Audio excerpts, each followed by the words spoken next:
Hey, what's up, everybody? Bdf 44 coming at you with another video. All right. So I did everything I need to do, filled up my backpack, did the hill climb, and feel pretty good. I'm definitely out of shape for not doing this as much as I should be start this year. But, you know, I still feel good enough to have completed it.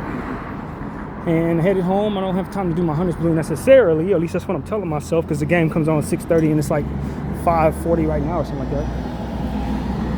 4:40, 5, something. I don't know. I'm not gonna have an hour to dedicate to that, so I think it's probably like 4:50 right now or something like that. Actually, not 5 something. But yeah, man, I just very happy I was able to get that done. Good exercise, got everything I needed for the most part. I didn't have my mouth washed, but I'm not quite out of it yet, so I can live without it. I get it locally, but they had oatmeal this time, so that was helpful. Got my rice, got my trail mix, which has really helped my gut a lot lately. Omega-1 mix, I don't know, I think that's the name of it, something like that. And even though it's added more sodium to my diet than I prefer, it's really helped with my digestive process. And so definitely like that. My body is always like that type of thing. I got away from it because I thought almonds were giving me trouble. But see, it got really confusing for me, because I was eating stuff consistently that was causing the problem and thinking it were other things. That was the problem. So with certain stuff that I thought that I couldn't have, that I actually could have, I just hadn't, I was consistently eating something that I couldn't have and didn't realize it. That's what it was for a lot of that. So early on, I may have misdiagnosed, so to speak, some of the stuff I couldn't have, and one of them was almonds.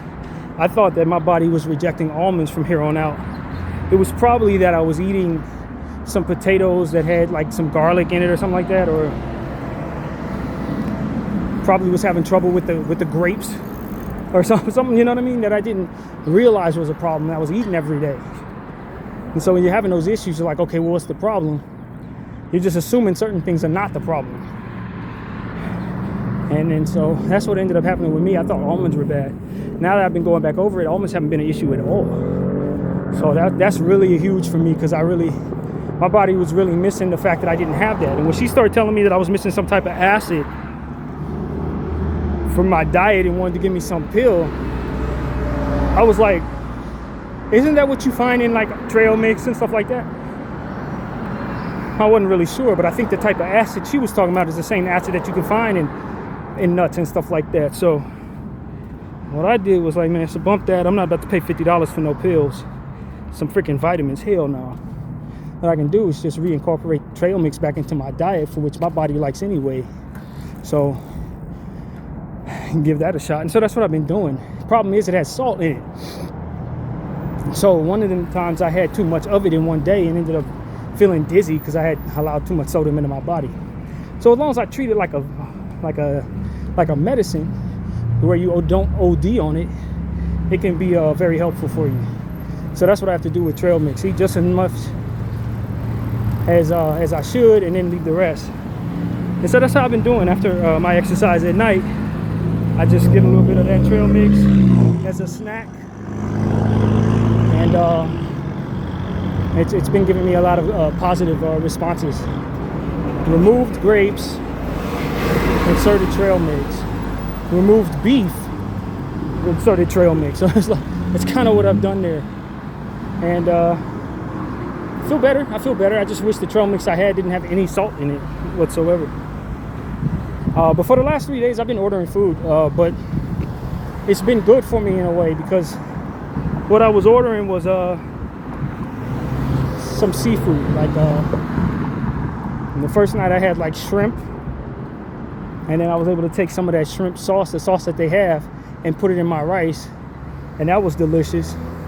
And then the next night I ordered from that same place some clams with that exact same sauce. And so what I was able to do was put that in yesterday's rice. And that was excellent. So I was able to stretch that out to be basically like 3 meals. So I was just tired of eating regular rice, regular, I was telling God basically, hey man, I want something to taste good, at least for a couple of days, man. And so that's what I did. It tastes great. It was good for me. Digested well. Haven't had any issues with it. I won't be ordering it anymore because it's a little expensive, but I wanted to give myself a little something that tastes good for a change. So that worked out, man. That really worked out. I was happy with that. Maybe I'll do that again someday down the road. But back to normal tonight. I don't have anything like that tonight, but I did keep some of the lemons that they put in there and found that I really like the taste of the lemon with the rice too. So that might be something I incorporate into it. If my body digests it well, add some lemon to a little bit of my rice meals here and there. So, I'm just trying stuff, man, trying to doctor up my food because I'm sick of eating plain rice. I mean, it's one thing when I have beef in it. For some reason, psychologically for me, when I have beef, it's like I look forward to that if there's some protein in it. But vegetarian meals, I was not born to be a vegetarian. I can promise you, I'm not. It's something very much missing from my meal if there's no meat in it. And for the start of this year, I didn't have any meat with my meals. I removed potatoes from my meal as well. Start the year, I just felt like that was unnecessary weight I was putting on my body. It wasn't necessarily healthy weight. I felt that my meals started tasting better without it too, when I was forced to eat without it. One of them days I was like, yo, why even go back to potatoes? They don't even taste better with it. So it's a lot of stuff been switched around in my diet. No more beef, no more potatoes, no more grapes. But I have incorporated trail mix into the mix. So it's good for the budget, that's for sure. It's a lot less to pay for, and I guess it's working out. But I do want to find some type of protein to put in my meal every day, so I don't dread eating the meal. Give me something, beef, some chicken, something. And the beef that I was eating every day was just putting on unhealthy weight. It's unnecessarily expensive, processed funny, so sometimes it didn't digest well. So I had to get rid of that. But I've been doing better over the last, say, 2 weeks than I had been, with the exception of that one day where I ate grapes about 4 days ago and realized I couldn't do it anymore. So, without the presence of the grapes and with the changes that I've made, my body has been very pleased with my diet. So, yeah, man, that's what's going on with me, man. Still mixing, matching, experimenting, trying to figure out what works, what doesn't. And hoping that I can finally get a real understanding of what my body can truly have and what it cannot have. Finally get a real understanding of what works for me and what doesn't. So yeah, that's what I've been up to, man. It is hot. It's got to be at least 92 right now, and given the fact that we've been used to like 70, 67 degrees, something like that, it feels even hotter than that. But we're dealing with a unique March, and it's only gonna get hotter from here. So I'm very thankful to have an AC in the room, because this is crazy right now in comparison to what we've been used to for the last 6 months. So yeah, man, I prefer cold weather over the hot at this point. I flip-flop on that every year, but I think at least with cold you can bundle up. With hot, you can't run from that. You cannot run from that. But yeah, man, nothing I'm talking about is important. I saw somebody online that was really struggling with whatever she's having going on, and she was crying online and stuff like that. And the message that came to mind was, from whom your blessings flow, go to him now. That's exactly what I put in her comment section. And the reason why I was comfortable putting that is because she's always putting Bible verses up. She's really, really into her Christianity and all of that. So, I felt like that would be something that would connect with her. Very simple, very concise, and hopefully helpful. But, that's what I wanted to share with you guys too, man. When you're at your lowest point and you're a believer in God, that you often can turn to God. You got to turn to him when it's the worst times in the world. I'm not one of those people that is going to tell you don't turn to social media when you're feeling down, because that would be hypocritical of me, because every time I'm down, I turn on the camera and I make a video. But I make videos every day. I just blog naturally. You guys know that. But when I was having my roughest stuff, an outlet was extremely therapeutic and extremely helpful for the healing process. So I'm not one of those people that say, oh my God, nobody cares about what you're going through. Don't put yourself on, don't tell your business. I would say don't tell all of your business, especially if it's going to involve someone else. But as far as you going there for healing or whatever, going there and getting that, using that as an outlet, that's one of the most positive things we can do with our voice. And given the fact that so many people talk about things that do not matter, fake so damn much on this internet, trying to make it seem like their lives are perfect, that's not as constructive as genuine reality. As people showing their weakness, showing that they're not okay. I value that much more than I value people faking it. And everybody's agreed to fake it, so I think it's demonic in a way. It's kind of like a sideways hate to tell people to not provide themselves some relief with their platform. I don't think that energy is actually of God at all. When you tell somebody, don't turn the internet with all your problems, but then are more than happy to see people faking on the internet, or go then turn around and lie about what it is you got going on, pretending like your life is better than it is. No, that's demonic. That's running from the truth, just like every other enemy of God is running from the truth and his enemies with the truth. Nah, be honest. You're not doing well. It's okay to not be okay. It really is. It's fine to not be okay. Life is about ebbs and flows, and sometimes we have bad days. And if we normalize the vulnerabilities that come with just being naturally who you are, we can stop putting people on pedestals for reasons that don't align with reality. Expecting that everybody who presents themselves a certain way is supposed to be okay or that way every day. And the more people who show themselves to be not okay on days when they're not okay, and vice versa, the more we can start to bridge the gap between those who are supposed to be above us, who happen to be celebrities, and those of us who are regular walking around the earth. A lot of times people see celebrities on bad days, think they're the worst people in the world because they weren't absolutely kind to them. You know what I mean? Today they had a bad day, bro. They weren't going to necessarily be kind to you on a bad day. They weren't going to necessarily be as bubbly as their character is on some random day when things are not okay. But if we can normalize what it looks like in all of us to be on camera and maybe okay or not okay on respectively, we can find ourselves not asking and demanding so much of those that we put on a pedestal to be greater than thou, to be pillars of strength even when they're at their weakest point, or to expect that people are supposed to always be who they present themselves to be just because they've shown themselves consistently to be able to hide their truth and hide how they really feel when they're struggling. I'm not one of those people that's going to tell you that. As many people are faking it online, pretending like they're happy when they're not. Far be it from me to tell you not to use your voice and your platform to express your reality and how you feel, whatever your day is. If you're having a good day, you're having a good day. If you're not having a good day, it's okay to not be okay. But don't let people tell you that the only way you're supposed to be online is some type of fake, phony version of yourself. Because the reality is, all that does is prop up people who are not able to display that and to hold them to the standards of that. Celebrities and such. Oh, he's supposed to be nice to me. No, he's having a bad day. He's not going to be nice to you. And so that's really what it comes down to, in my opinion. Sometimes we just gotta let people know, hey man, I'm not all right now. Hey man, I'm having a tough day right now. Hey man, you know what? Heart got broke. You know what I'm saying? These things are okay. You know what I mean? A lot of people gonna tell you to hide your feelings because they must hide theirs. In order for them to be able to look in the mirror and see somebody they respect, they got to fake it with everybody. Nah, you ain't got to do that. Normalize being normal. And being normal means some days you okay, some days you not. Don't be crying in the phone. Why not? That's how you actually feel.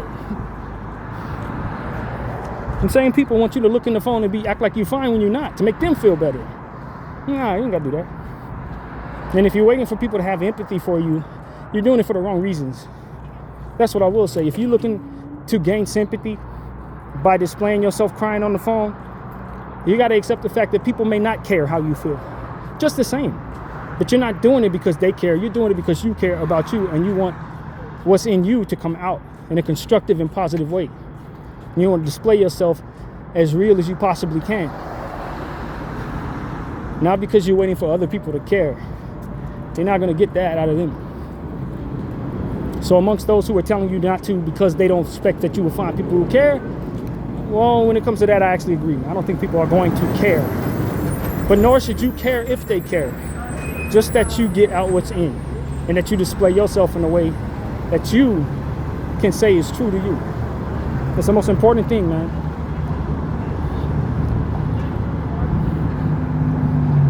And the realer you are online, the easier it is to be respected offline, in my opinion. The realer you are, the less people have expectations of you that you can't reach or meet, or the less they expect that you can meet those expectations that they loft upon you. You know, it's funny because I was listening to something in regards to some rappers going to jail and find themselves in PC, and there was a couple of rappers saying, "Oh, I could never do that. I could never do that."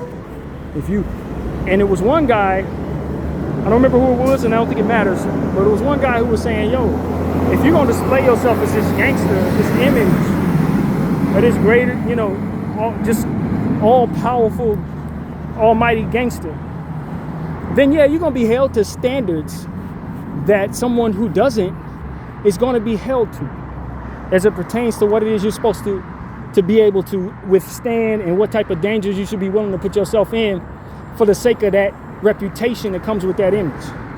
And you big time rapper talking about you got all this and that, doing all these things, then yeah, people are going to expect that you're not going to find yourself in any type of protective custody or anything like that in jail.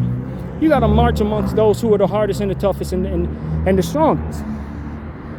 But if you walk around not in that mindset, not trying to display that, then no one's going to hold you to that standard.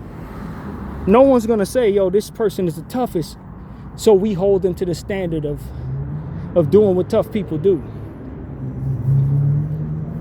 Be yourself. If you're really that, then that's who you are. But know that there's consequences that are unwise to welcome in your life that come with being that way. You should be striving to be something else, so you're not put in a position to have to live up to standards that are just not meant for the human body. Let's just be honest. A lot of this tough guy stuff is not meant for the human body. People perceive what's coming at them the wrong way, which is why they think they can withstand more than they can. That's what's wrong with a lot of these tough guys. That's what's wrong with a lot of the real tough guys. They have an idea in their head about what it is that's coming at them, based on things that they've been through and what they heard other people go through. But you got unique experiences. You got a different body to try to cover up and protect. You may not be able to withstand all that may be coming your way for doing that. They may have been able to. You got a different walk. You understand what I'm saying? And that's the problem. Some of the toughest people in the world are dead. Why? Because they were tough at times when they should have been meek. They were thinking about upholding their image when they should have been trying to preserve their lives, their existence. They valued the wrong thing, and they didn't live past a moment where it was meant for them to value the right thing. The decisions and choices that we make in our lives that determine how long we survive in a lot of cases. Stupidity will get you killed a lot of the time. Recklessness will get you killed a lot of the time. Being indifferent to other people's suffering will welcome things that have you in the grave a lot of the time. It's not okay to be that way. You should probably look to get help for your problems, your anger, your energy, instead of accepting that's who you are and letting that be what ends up being your end all, be all. I don't walk around like I'm some tough guy. I want the Lord to give me the tools that are specific to the years and the walk that I'm in. Whatever those tools are. If I need to be strong enough to survive that, I'm asking the Lord to help me survive that. If I need to be able to be strong enough to stand tall in that, give me the tools to do that. Is what I'm praying for. And if that equals to me being the toughest person in the world, then great. I find myself to be the toughest person in the world. But I'm not going to perceive that I'm the toughest person in the world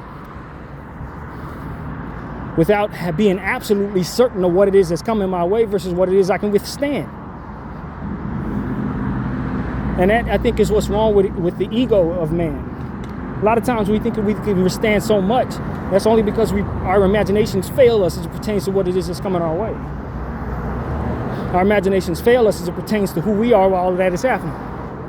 Our imaginations fail us allowing us no context for the circumstances that we welcome into our lives.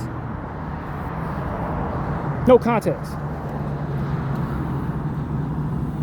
Putting things at risk that you don't even know that you're putting at risk.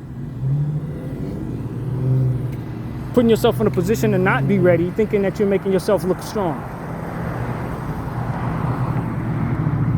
That can go a million different ways, or a lot of different variables that change, and people can't even fathom what the hell they're setting themselves up for by trying to set a certain precedent. I'm the toughest guy in the world. When you get tested, you ain't gonna feel like the toughest guy in the world.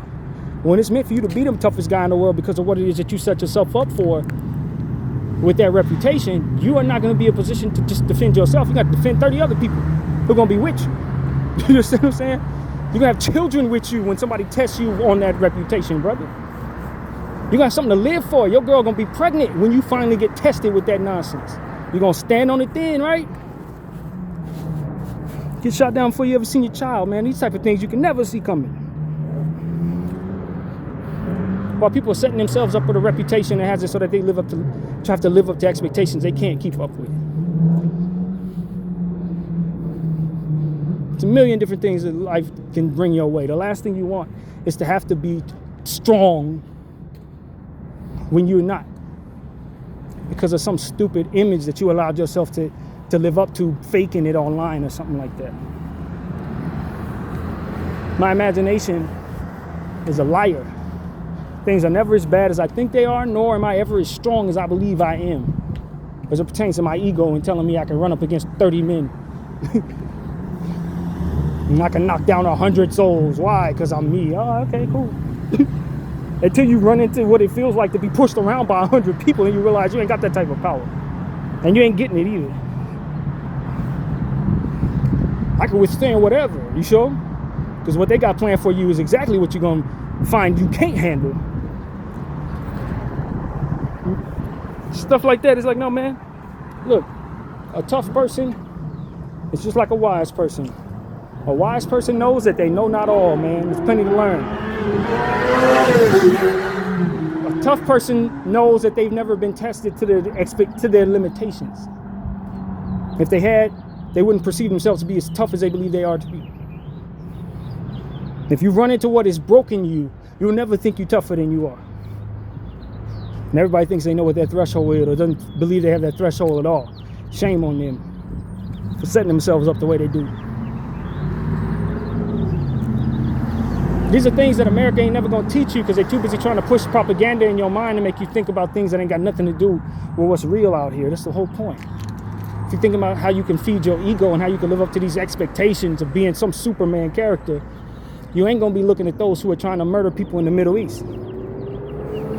You ain't gonna be looking to hold people accountable for feeding poison to your people because you're too busy sipping that damn poison yourself as it feeds your ego in alignment with evil. I'm trying to tell y'all something.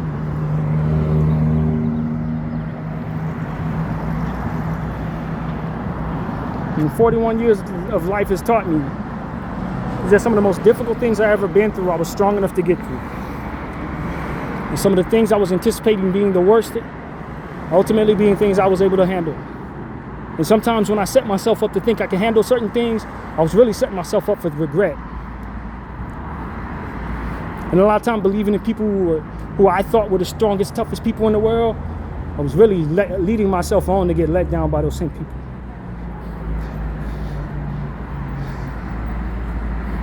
Man's ego always lying to him. Always telling him something ain't true. Always telling him he needs to guard against something that ain't even a threat. And that he can be vulnerable around threats. He's always lying to him.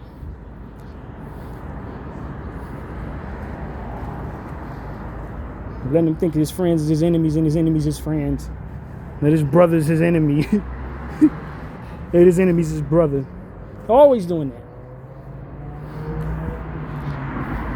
That's why a relationship with God is far more important than self-perception. The perception of self only tells you but so much. A relationship with God is going to get that ego in check and lead you down a path that aligns you with the tools that you need for what's coming. It will humble you And being humble is best for you in a lot of cases. Not fearful, not cowardice, but humble is a line. And the relationship with God will help you find where that is. And that's what I want people to understand, man.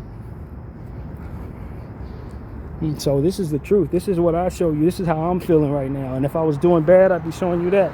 If I was doing great, I'd be showing you that.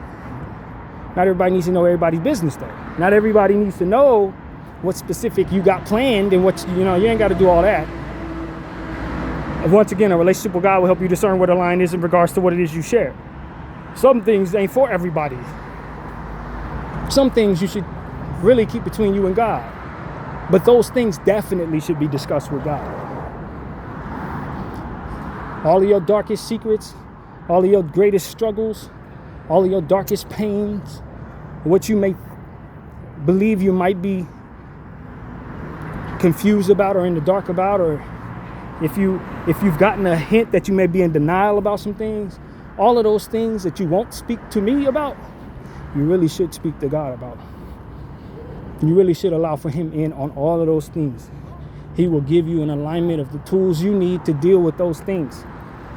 He'll align you with the tools you need to be able to accept whatever's true. And he'll help you understand why the truth is something you should want, even if it is uncomfortable. Why it's something to ask for. And alignment with reality is what he wants for you. And many times it is a lack of relationship, oneness with God that allows for us to get out of line as it pertains to certain lines that we should not cross. Boundaries, for example. Limitations, etc. It's that we haven't talked with God about certain things, that we find ourselves deep in denial and can't see the truth. Afraid of the truth, won't handle the truth, can't accept the truth. That's a tool that he can provide you. That is something that you can ask for and receive. Is the ability to receive the truth, absorb the truth, accept the truth, value that truth, and value the acceptance of such. Place a certain confidence upon yourself for the ability to accept the truth. Something to be proud of, that you've overcome the denial that you've been in. Things that the world, especially the Western world, ain't never gonna teach you to reach for. You gotta get this money. You gotta get to the money. You gotta get these girls. Stuff don't hold no value. We gotta get this. Got this clout. Shit don't value in the real world, in the grand scheme of what's coming your way versus what it is you prepared for. That stuff does nothing for you in a lot of cases, but be something that you ultimately gonna lose, that you have a hard time living through because of it. Unnecessary depression is what you're setting yourself up for by chasing the things the world wants you to have, only to have them snatched from you. Lofty expectations that you have for certain numbers, certain measures of man that are only meant to be just shy of as it pertains to your reach in those things. We're gonna reach for those things, you ain't gonna get to those things, and depression, self-loathing, substance dependence derives from those failures that you should have never even wanted for yourself, measures you should have never been reaching for. You shouldn't even wanted that stuff, let alone been unhappy when you didn't get it. That's straw man nonsense, bro. It's only propped up to tear you down. Shouldn't even wanted that. And the world around you ain't gonna teach you that. It's constantly propping up measures that you can't reach, or measures that you gotta throw your soul away, throw your morals away in order to reach. Wealth that you have to sell your soul in order to maintain. You gotta be comfortable with people doing evil things in order to hold on to. You should have never even wanted that stuff. That stuff was never any good. Now you're miserable because you're stuck between a rock and a hard place as it pertains to, boy, if I lose these things, I'm gonna lose that wife of mine. I'm gonna lose that house. I'm gonna lose that lifestyle. My kid's not gonna be able to go to that school. If I don't allow these people to do these evil things in my presence without talking about it, I'm gonna lose everything I have. Stuff that you never should have had. And measures were in place to keep you at a moral discomfort, to keep you at a moral deficiency. You were given things not because you were special, but because it was trying to keep you especially compromised. You're trying to hold on to what is a curse upon your spirit, that wealth, those measures, that woman who's only going to stick around if you have that wealth. All you got to do is be fine with them people killing those people. All you got to do is keep on making sure you feed this poison to those people. And you have all of this. You can hold on to all of this.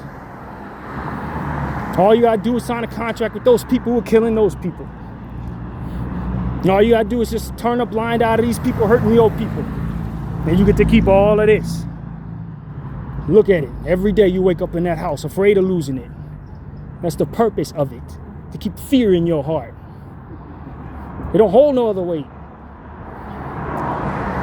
What you don't see is that house is going to be burnt down on some random day anyway. You doing all this to keep that damn house? That house is going to be burnt down.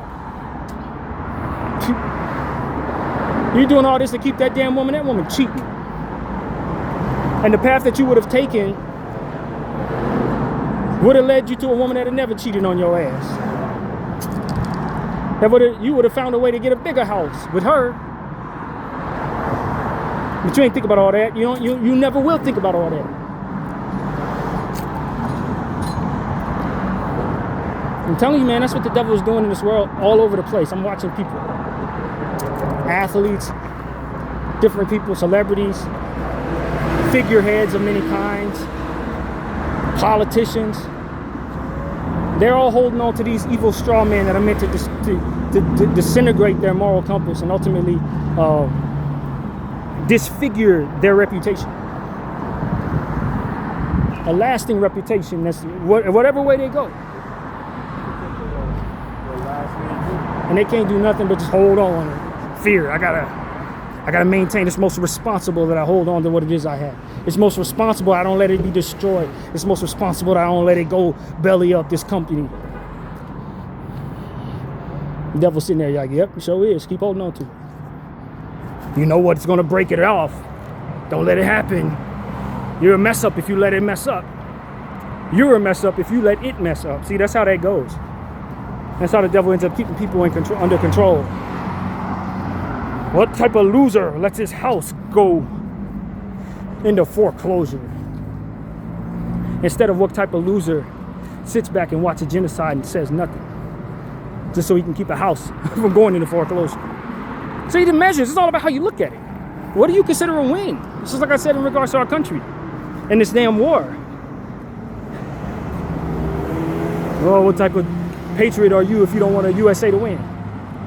Well, if USA is being held hostage by people who are doing evil stuff with the intention of throwing USA away after winning a war that they only can wage if not for the compromised nature of our military, then why would I want our military to win the war that ultimately puts them in a position to let all that happen? If I don't know what a win looks like properly, and I'm just looking at things on its face, then of course I want America to win whatever war.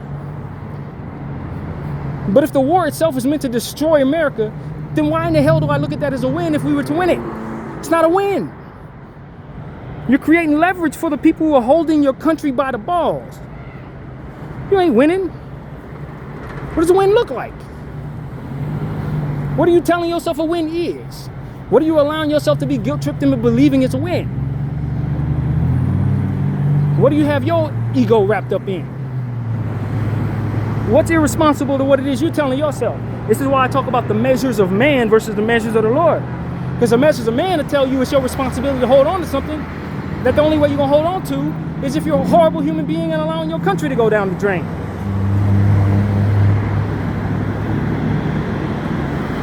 I got to let these Jews kill all these kids. That's most responsible in holding on to my home. Man, that's a loss. That's a spiritual loss. Nothing good comes of that for you or for these kids or for ultimately what it means for the environment for which your home stands in the future. That ain't good for any of that.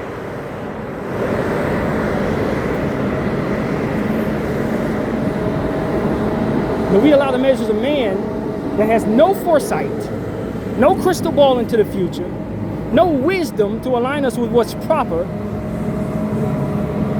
tell us what the hell we should want and what it is that we don't even know what comes with what. But we letting the world tell us what we should want. You gotta have 1 million people or you're a loser.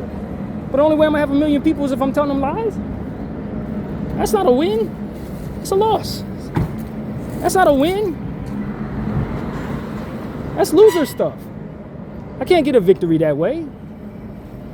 The only way I'm gonna be able to survive is if I sell these people poison and destroy my entire community with this crack. That'll give me enough money to keep this girl, keep that clothes on my back.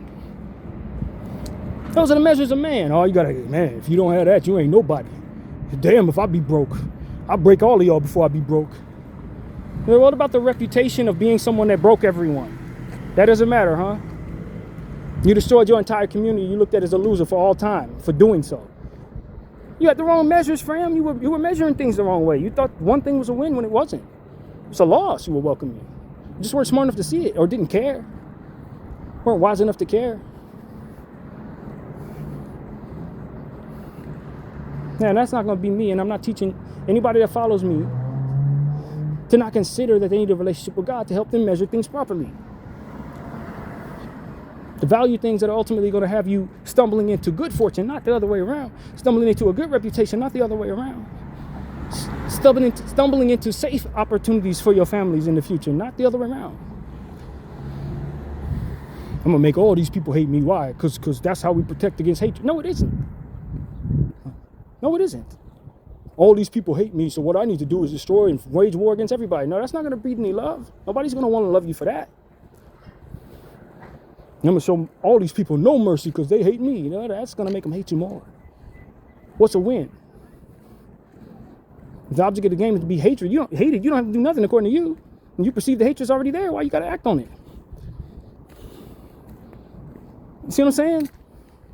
It's how are you measuring things? How are you allowing the world to lie to you about how to measure things?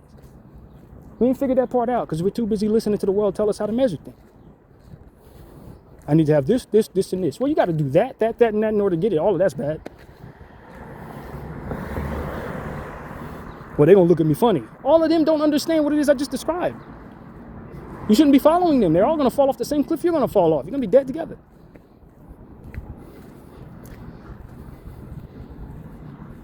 That's the problem.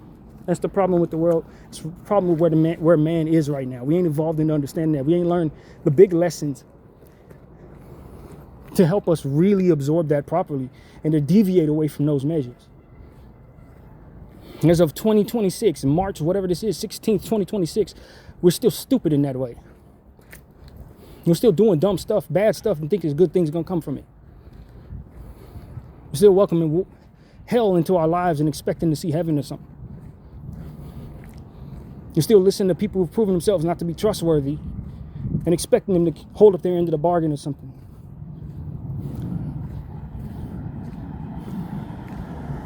That's exactly what I'm seeing around this world right now. You see the power of those who've done things the wrong way, who have also yet to see the consequences of their actions, lead us down a path where we're getting the consequences that they have welcomed into their lives with those actions. Lining up with them so you can get hit by what's flying at them. No, thank you. No, thank you.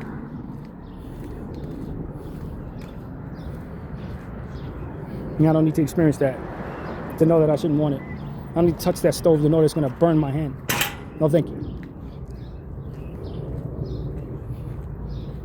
And that's what I'm trying to help people understand, man. A lot of y'all waiting for the stove to burn the hand. Waiting for the stove to burn the hand. Oh, we're going to follow these Zionists. I'm going to be quiet about this genocide. Because if I don't, look what they're going to do. Look what do they do. They're going to shun me. They're going to blackball me. Shouldn't even want to be in them rooms. They're all going to die in that room because they're going to get bombed while they're sitting in that room. You're trying to get in that room.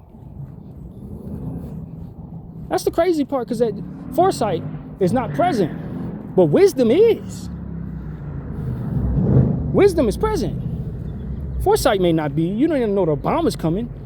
But if you know not to follow somebody who's welcoming the wrong things into their lives, then you know whatever's coming their way ain't worth you getting it ain't something you want hitting you.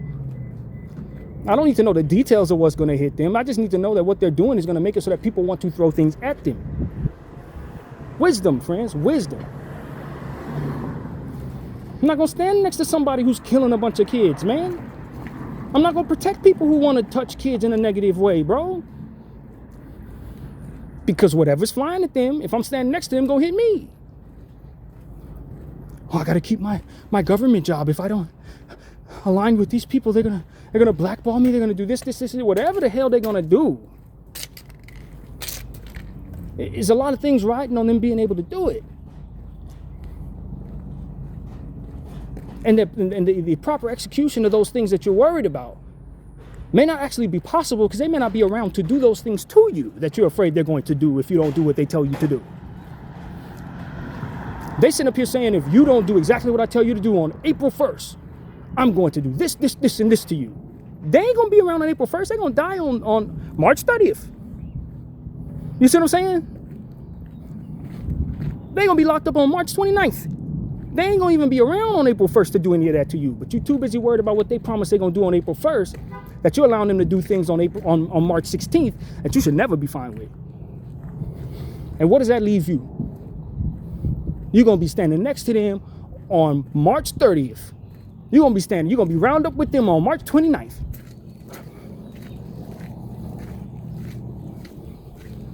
Because you're so damn worried about what they're going to do on April 1st when they ain't going to be here to do nothing on April 1st. That's why our relationship with God is so important. Because he help you understand. Hey, stand with me. Stand with me. You stand here. This is the safest place you're going to be.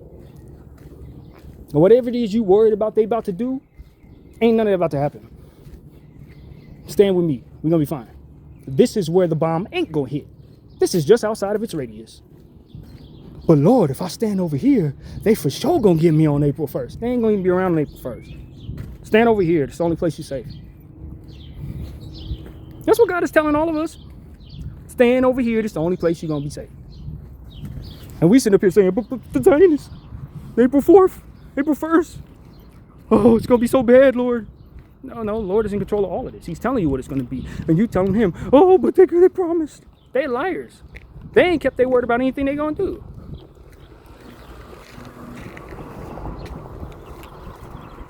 They run from the truth at every chance they get. Every chance they get. But you worried about them keeping their word with you. They lied about what they ate for breakfast this damn morning, but you worried about what they're going to do to you.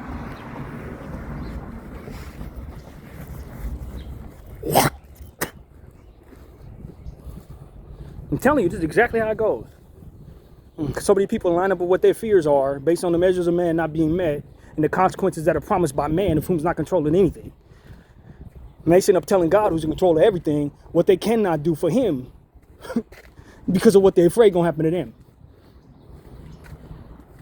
That type of unwise nonsense. And then when it all plays itself out, they're just sitting there looking stupid. Just dumb as hell.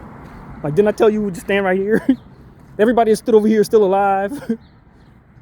Just stupid, man. And so that's what it is the Lord wanted me to put into this video today. This is exactly what he wanted me to describe to all of y'all. Because a lot of us are doing that stupid stuff right there.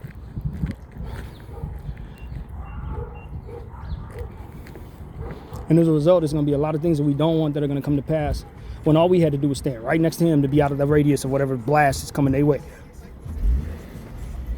That you didn't trust nothing that God was telling you, but you trust the liars on everything they say. And then wonder why things didn't go your way.